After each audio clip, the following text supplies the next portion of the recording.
नमस्कार, news alert 366 देख रहे हैं आप। मैं हूं आपके साथ तेजवीर धनखड़। ये जो तस्वीरें आप देख रहे हैं घरौंडा के एक निजी रेस्टोरेंट की, जहां पर आज आम आदमी पार्टी ने प्रेस कॉन्फ्रेंस बुलाई है।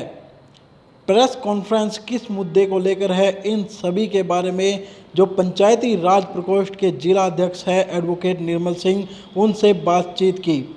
उन्होंने सरकार को भ्रष्टाचार के मुद्दों पर घेरा, साथ ही सरकार की शिक्षा प्रणाली पर भी सवाल खड़े किए और बेरोजगारी व महंगाई के मुद्दे पर सरकार पर निशाना साधा। आप नेता ने आम आदमी पार्टी को मजबूत विपक्ष के रूप में उभरने का दावा किया और आने वाले पंचायती राज चुनावों में सिंबल पर चुनाव लड़कर बीजेपी और कांग्रेस की बोलती बंद करने की हुंकार तक भर दी। आप नेताओं ने स्पष्ट किया है कि अब आम आदमी पार्टी ग्रामीण क्षेत्रों में जाकर समस्याओं को उठाएगी और सरकार के खिलाफ हल्ला बोलने का अभियान शुरू करेगी। एडवोकेट निर्मल सिंह ने कहा कि भ्रष्टाचार मुक्त प्रशासन का आश्वासन देकर सत्ता हासिल करने वाली बीजेपी सरकार में आज भ्रष्टाचार चरम सीमा पर पहुंच गया है। प्रशासनिक अधिकारी अपने कर्मचारियों के मार्फत रिश्वतखोरी को बढ़ावा देते हैं, जिसका ताज़ा उदाहरण सीएम सिटी के करनाल में देखने को मिला, जहां घरौंडा तहसीलदार के रीडर को 20,000 रुपये की रिश्वत लेते रंगे हाथों विजिलेंस की टीम ने पकड़ा, जिसमें तहसीलदार को भी पुलिस ने गिरफ्तार कर लिया। यह सब विजिलेंस का प्रयास है, लेकिन सरकार इस भ्रष्टाचार को रोकने में नाकाम रही है। इसके अलावा उन्होंने क्या कुछ कहा, आइए उनकी सुनते हैं। आज मैं निर्मल सिंह पंचायती राज प्रकोष्ठ का जिला अध्यक्ष होने के नाते आज ये प्रेस कॉन्फ्रेंस बुलाई गई है। जो आज भ्रष्टाचार देश में, हरियाणा में, करनाल में जो इतना ज़्यादा भ्रष्टाचार फैला हुआ है, उसके ऊपर डेली कोई ना कोई अफसर अरेस्ट हो रहे हैं। इसमें ना तो अभी तक कोई सरकार कार्रवाई कर रही है, ना पब्लिक की कोई सुनवाई हो रही है। इसमें डेली कभी कोई डीटीपी साहब पकड़े जाते हैं, कभी कोई तहसीलदार साहब पकड़े गए, आज वो साहब पकड़े गए, आज वो साहब पकड़े गए। डेली कोई ना कोई, आज कल घरौंडा के तहसीलदार थे अपने, कल वो अरेस्ट हो गए हैं। तो इसमें अगर कोई विधायक के पास जाता है, सीएम के पास जाता है, कोई सुनवाई नहीं करता। कोई सीधा ये कहते हैं कि हमें तो भाई प्रूफ ला के दो। आम आदमी प्रूफ कहाँ से इकट्ठे करेगा? अपना जब सीएम साहब से मिले, उन्होंने कोई सुनवाई नहीं करी। विधायक जी से मिले पीछे, कोई सुनवाई नहीं करी। घरौंडा में भी पीछे, तहसील में, कमेटी में, हर जगह भ्रष्टाचार हो रहा है। जब अगर उसी टाइम पे अगर सरकार कंट्रोल कर लेती, एक्शन ले लेती, तो आम आदमी को पैसे देके इनको पकड़वाना ना पड़ता। लोगों के साथ ज़बरदस्ती हो रही है। उनके डॉक्यूमेंट में कमियां निकाल के, चाहे कोई भी डिपार्टमेंट हो, उनमें कमियां निकाल के पैसे अंठे जा रहे हैं। घरौंडे में देख लो आप, हमारे यहाँ अपना गांव में देखो, गांव में कोई विकास कार्य नहीं चल रहे हैं आज के टाइम में। सभी गांव में बुरा हाल हो रखा है। तालाब हैं, तालाब भरे खड़े हैं, गलियाँ नालियाँ सब मतलब बुरा हाल है। सभी कोई पाइप फटी हुई हैं तो फटी हुई हैं, मतलब कोई पानी की कोई वो नहीं है। तो क्या वजह मान रहे हैं इसकी आप, इतनी जो प्रशासन की तरफ से ढिलाई कर दी जा रही है? प्रशासन की, सरकार का हाथ है इनके ऊपर। सभी कहते हैं, जिससे पूछो भाई मेरी तो ऊपर सेटिंग है, मैं वहाँ पैसे देता हूँ, मेरी वो सेटिंग है। सभी सरकार की ये सेटिंग, सारा ऊपर से नीचे तक सब सेटिंग का खेल चला हुआ है। जब भी सरकार इसमें कोई एक्शन नहीं लेती। गाँव में करोड़ों अरबों रुपया अभी पीछे पंचायतों की बोली का आया था, और अरबों रुपया पिछली बार आया होगा। उसका मैं सरकार से पूछता हूँ, आपके पास क्या हिसाब है और क्या आपने एक्शन लिया? वो तो हमारे राजेश फोगाट जी हैं करनाल में, वो थोड़ा बहुत कार्रवाई कर रहे हैं। उनके ऊपर जो एडीजी भी बैठे हैं वो अच्छे हैं। सिर्फ ये डिपार्टमेंट कुछ कर रहा है, जो पब्लिक की कहीं सुनवाई नहीं हो रही। सिर्फ उनके पास जाकर पब्लिक को रोना पड़ता है, उनको कहना पड़ता है जी हमारी कोई कार्रवाई नहीं हो रही, फिर वो कोई अरेस्ट करते हैं। उससे पहले कोई सीधा उनके पास नहीं जाता, पहले अपने लोकल विधायक के पास जाता है, जो सीएम साहब के पास जाता है, वो एसडीएम एमपी साहब है उनके पास जाता है। तो उन्होंने आज तक एक्शन लिया है? बाद में वो कह देते हैं देखो विजिलेंस में हमने पकड़वाए। भाई आपने क्या पकड़वाए? ये तो आम पब्लिक ने पकड़वाए हैं पैसे देकर। भ्रष्टाचारी नीतियाँ तो चल रही हैं। हमारी पार्टी का सबसे बड़ा मुद्दा है भ्रष्टाचार को ख़त्म करना। जी, हमारी पार्टी इस मामले में एकजुट है, और एकजुट होकर हम आगे गांव-गांव में जाकर इस चीज़ को लोगों तक पहुंचाएंगे। हमारा पंचायती राज की पूरी तैयारी है। हमारी अकेली ही पार्टी अभी तक डिक्लेयर किया जिसने हम सिंबल पर इलेक्शन लड़ेंगे, क्योंकि कांग्रेस भी मैदान छोड़कर भाग चुकी है और बीजेपी भी पूरा डरी हुई है सिंबल पर लड़ने में। उनको पता है हमारा गाँव में कोई मोल नहीं है, कहीं पर भी उनका मतलब ग्राफ बिल्कुल गिर चुका है। पब्लिक उनके खिलाफ हो चुकी है, इसीलिए वो जानबूझकर 2 साल डिले, 1.5 साल, पौने 2 साल हो चुके हैं इलेक्शन को, डिले पे डिले कर रहे हो और अभी भी कोई गारंटी नहीं है।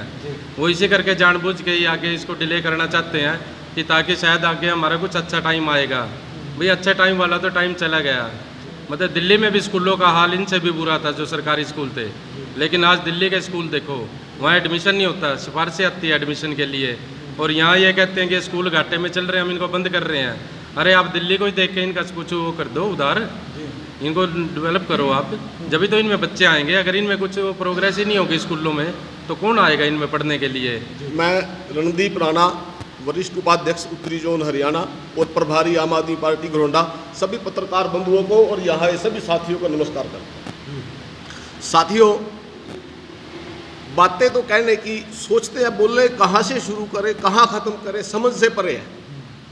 आप सब लोग जो हमारे सामने बैठे हैं बुद्धिजीवी हैं, सारा देखते हैं। ये सरकार सबसे पहले भ्रष्टाचार के मुद्दे पे बड़े जोर लगा के आई थी कि हम भ्रष्टाचार का खात्मा करेंगे। मैं हरियाणा और केंद्र की यदि बात करूं तो बहुत लंबा हो जाएगा।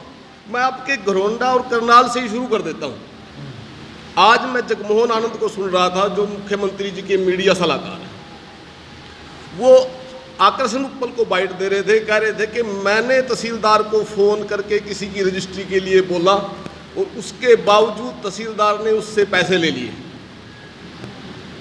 और मैंने तहसीलदार को फ़ोन किया कि तूने इससे पैसे ले लिए, तहसीलदार ने कहा सबूत लेगा।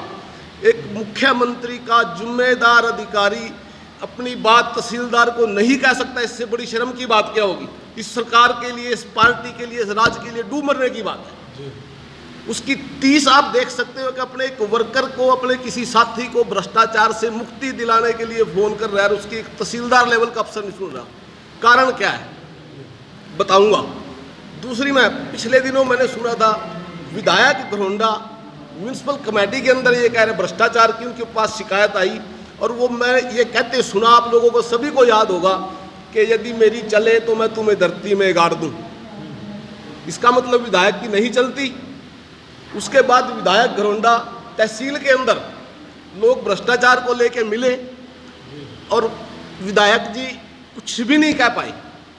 इस्तीफा दे देना चाहिए विधायक जी को। यदि विधायक जी भ्रष्टाचार जिसके ऊपर इसकी सरकार इनकी आई है राज्य में, उस भ्रष्टाचार के खिलाफ कुछ नहीं कर सकते, उन जनता की गाढ़े खून पसीने की कमाई को लुटते देख सकते हैं, वापस नहीं दिला सकते, तो इस्तीफा दे देना चाहिए विधायक। इस सरकार को राज्य में रहने का कोई हक नहीं है। दूसरी बात मैं बताता हूं, इन्होंने विकास का बड़ा मुद्दा बनाया था। विकास की पहली कड़ी गांव से शुरू होती है, और ये सरकार इतनी भयभीत है क्योंकि आम आदमी पार्टी ने ये डिक्लेयर कर दिया कि हम अपने सिंबल पे चुनाव लड़ेंगे। इनको भय है ये, क्योंकि नगर पालिका के चुनाव फिलहाल हुए हैं जहां भाजपा को मैं समझता हूं 23-24% वोट मिले और सेकंड पार्टी आम आदमी पार्टी 10 से 12% वोट मिले। घरोंडा का चुनाव आपके सामने है, 31 वोटों से जैसे भी किया गया। और क्यों किया गया? क्योंकि करनाल के अंदर 4 चुनाव थे म्यूनसिपल नगर पालिका के। मैं करनाल में ही रहना चाहता हूँ, जो बाहर की बोलूँगा तो बहुत बड़ी हो जाएगी, आप लोग नाराज हो जाओगे। 4 चुनाव थे, भाजपा को क्लियर पता है, 3 तो हम बिल्कुल क्लियर हार रहे हैं, चौथी भी हार गई तो मिट्टी पलीत हो जाएगी।